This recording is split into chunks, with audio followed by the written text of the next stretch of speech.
Где что там было после Святой Мши? Кто памятает? Мне ж так Ксенс Александр рассказывал, кого Семен сустрел. Деда Мороза. Не Деда Мороза. Ён принес Святого Миколая. И что он ему сказал? Сказал, что хорошо ведет, кому Святый Николай дают подарки.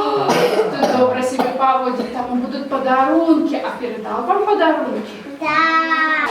Ой, А а что вы будете с Костиком робить? А?